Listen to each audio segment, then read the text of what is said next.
Welcome to Podcast Answers, the show that I help you start and grow your podcast, answering any podcasting questions along the way. That's right. We are going to be talking today about podcasting. We're going to be talking about podcast rebranding and how to do that. What are some things you need to think of? But first, we are going to be talking about Google Podcast and how Google Podcast is actually going to be shutting down soon. That's right. Google Podcast has announced, which Google is, their parent company is Google, their parent company Google announced a few days ago that Google Podcast would be going away next year. That's right. It's going to be going away.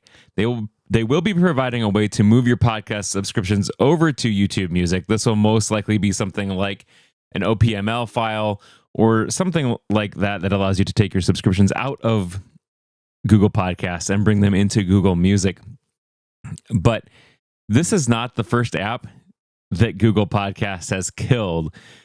This is not the first podcast that they have. This is their fourth product that they're going to be going into. All of the other ones have been shut down, and Google Music will be the fourth app that they're going to have. So just kind of a warning for you, and to try to figure out what you're going to do and how you're going to tell your listeners that they need to be moving to something new because Google Podcasts won't be around anymore, and how to direct them to that. So there's just some things that you need to think about because, again, like I said, Google Podcasts is going away and will not be available anymore to have your podcast in. So I'm hoping that Google Music it works well. We kind of know what to expect. We've seen it around. You can put your podcast in there, but there's a lot of questions right now because Google Podcast says that you're going to be able to subscribe by a RSS feed, but I don't think that that's in the app yet. And what does that mean? Because really their content way to get content in there right now is through Google or through YouTube. And so we're not really sure what that means because are you going to have a video portion to your podcast, or can you go ahead and just use audio only? And those are things that are unknown as of this point. And so those are some things, again, in the end of 2024, I think or sometime in 2024 is when Google says that they're going to shut that off. And in other news, Shure releases the SM7dB. That's right, the SM7dB. We've all seen the iconic podcast mic, the Shure SM7B. It's on a lot of podcasts. It's in a lot of radio. People love it, and it sounds great. Well, this SM7B is a passive dynamic mic, meaning that there's low output on this mic. So if you plug it into a regular mixer and try to use it, you're going to have to crank that sucker way up, and you're going to have noisy preamps on your podcast or on your mixer, and that's going to cause lots of hiss and noise in your podcast. And so to fix that, what a lot of us have been doing is using a cloud lifter. And so what that does is that bring a cloud lifter or some other inline mic booster, and what that does is it brings up the gain a lot. And again, unless you're running the Rodecaster Pro 2, you don't need to do that with the Rodecaster Pro 2. It has enough gain. But so you're going to buy a $400 mic and then another $100 inline booster. So your mic is now more expensive. So Shure has released the SM7dB, which brings all of the great things that we love about the SM7B. And it also adds some new tricks. So the SM7dB has more electronics, and it has active electronics, which means you can now add another either 19 dB of gain or plus 28 dB of gain. So your mixer receives a louder signal, and it does not require that inline signal booster like we had previously. So what that will do is you'll provide phantom power, and most mixers and most things can provide phantom power, and so that will provide power to the mic and be able to power that inside electronics, and so you can just get by with the one mic. Now, rebranding your podcast you've been at this for a while and you decide that the name that you started with no longer fits for your podcast. You want to you want to change your name, or you like the name, but you really want to rebrand your podcast and create fresh branding as far as cover art, as far as themes and colors. So renaming and rebranding are two different things. Renaming is like it's a name change. The name that you had no longer fits with the content. So you want to create a new show, if you will. You want to create a theme. The name wants to be just a little bit different because the name that you had no longer specifically fits. You may want to drop the name podcast from that. You may want to create something just a little bit different because you don't like the way that it sounds. Maybe it no longer fits the fact that you have your company name in the podcast and you're no longer at that company or something like that. And so you want to rename your show, but the art, the graphic, all the stuff can stay the same. Maybe just change the words as far as the name goes. The sound imaging can stay the same. Your stingers, your transitions, the things that you're using to make your sound and your podcast unique can stay the same when you're renaming the show. It doesn't have to, but it can. Now, rebranding can include a new logo, new cover art, new jingles, new format, and the name could stay the same. So I could say, hey, I want to keep the name Podcast Answers because I really like the name Podcast Answers, but I don't necessarily like the way that the colors are or the logo is or things like that. And so I want to change that. I want to change the jingles. I want to change the song that I use. You can do that. And both of these things can be done pretty easily. So renaming your show and rebranding are things that can be done fairly easily. And so we're going to talk a little bit about that today. So here are some things to think about when you are rebranding or renaming. If you change the name, it's probably a good idea to not completely change topics. So if you're listening to the Podcast Answers show, you probably don't want to call that Cars United and then completely change the topics from podcasting to cars because your audience isn't going to be the same. It's going to be a completely different audience.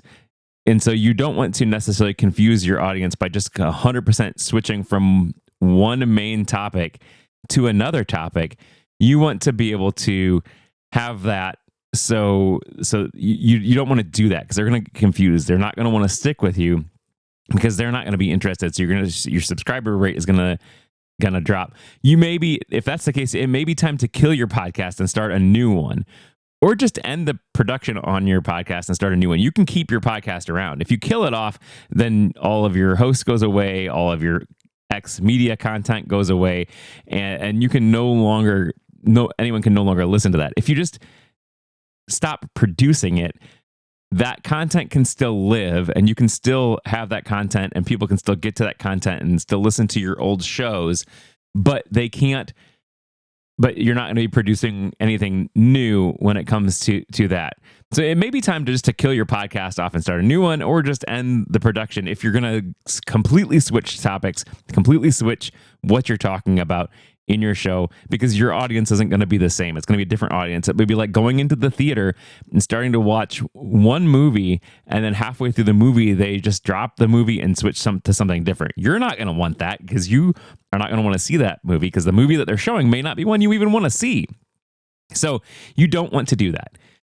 So one of the things you do want to do, though, no matter what you're doing, if you're doing a rebrand or a rename, you want to let your audience know.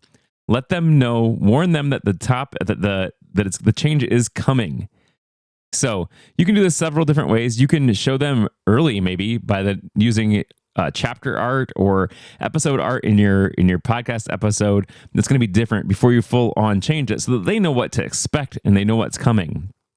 Let them know specifically if a format change is coming, or audio imaging is going to change. Let them know what is going to be changing and why, so that way they can expect that change. People don't like change, and so if they don't know what's coming and it just all of a sudden hits them, they may see your podcast name change or your podcast artwork change and your imaging change and say, this is a completely separate podcast. I didn't subscribe for this. But if you're going to start maybe having a co-host or making changes to the name or the art or the colors and things like that, let people know so that they know what to expect. Say, tell them, maybe you could do, if it's an audio element and audio imaging you're changing, maybe do it in one element at a time and do it over a few weeks. So maybe change your jingle, your start jingle. Maybe change, if you have imaging that you're happening, do that one week. And then the next week, if you have a segment that you're changing the name on or changing the song on, do that in the next one. So that way there's a little bit of time for people to get used to. So here's the technical thing: how to change your podcast branding or name. It's pretty easy, actually, guys, for the most part. Go into your podcast host and change the name of your podcast. This will change the name in the feed. And you may not see these changes everywhere right away because directories and apps are on a sync schedule. Some of them only check once a day. Some of them check a couple hours. And so the directories may not change right away. You're going to want to wait for that. You may not see the name change in it right away, or there may be some technical things that are happening. So give it some time and just be able to give it some time once you make that change before you see it everywhere.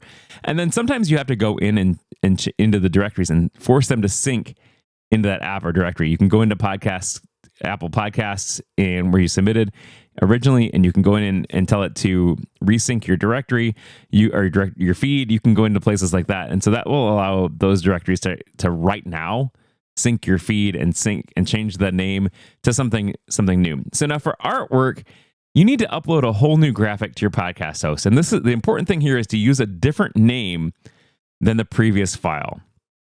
So if your art was named coverart.jpg, the new name should be something completely different, like coverart2023.jpg or coverartnew.jpg. Just make sure it's different, because if the name has not changed, sometimes the apps will already have that file cached on their directory or on their app or their directory, and they're not going to change it because they're going to say it's the same name. This is the same file. It's not going to change. And so they're not going to change. So if your name is new, they'll know to look for something new. Now, the requirements are going to be the same as it always has been: 1400 by 1400 pixels or 3000 by 3000 pixels square and less than 500 kilobytes. And that will allow you to make the change. Again, go with big titles, big things, so that way when your art is shrunk down, you can see it at a very, very, very small level. And then remember, directories and apps take time to refresh. Again, like I said before, different apps take different amount of time, and you may need to log into each directory. And sometimes I found that you need to upload your cover art there, because when you submitted it, it pulled it, but it doesn't update it on the RSS feed. So you may need to actually sign into a specific directory and upload your art there. It doesn't happen a whole lot, but sometimes it does. And most of them should just update to the new art. It's probably a good idea if you refresh your artwork every couple of years, just to stay up to date on the trends and keep your podcast looking fresh. Just like your house, you could leave your house the same paint in the room forever, and it would probably be okay. I mean, it may get a little bit dirty, but it would probably be okay to have the same paint. But a new paint color every couple of years keeps things looking fresh and feeling new and alive. So just like I did, I actually moved this studio that I'm in from one room to another, and it's completely changed the look of the studio. If you're not watching on YouTube, I would suggest doing that over at youtube.com/@podcastanswers. And you can see the new look of the studio here. I added some new elements, like a TV in back of me, so that I can show some artwork as I'm talking about this. Like I'm showing the cover art for this podcast episode right on my TV. So again, it's probably a good idea to go through at least a refresh to your logo, a refresh to your cover art every couple of years, just so that you have something new and something fresh in the directories. And again, that should be okay. As if you change the cover art, you don't necessarily need to tell your people that the cover art is changing, as long as the name stays the same and the name is on the cover art. But people get used to that cover, and when it changes, it may take them a few minutes to figure out, oh, your podcast has changed. So in closing, if you guys are having trouble doing this, changing the name of your podcast, rebranding your podcast, I'm here to help. I would love to help you out doing that. Podcastanswers.com/connect is podcastanswers.com/contact. There we go. Is the correct way to get a hold of me. Podcastanswers.com/contact. And I love to help people with their podcast 101. If you're having trouble changing the name of your show, if things aren't syncing in your directory, this is one way that you can get a hold of me, and I would love to work through some things with you. I'm actually in the middle of doing this right now with somebody, and so this is why this topic actually came up, because I was working with somebody and their name isn't changing in all of the directories. So we're working on trying to get that through. So again, if you have any questions about podcasting, I would love to answer them for you. Chances are, if you have a question, you are not alone, and others will have the same question. And I want to answer that for you on this show. So please submit questions to podcastanswers.com/contact. That's right, guys. Podcastanswers.com/contact will get you a way to contact me, and I can answer your questions. Thanks, guys. Have a great week. Until next time, keep podcasting.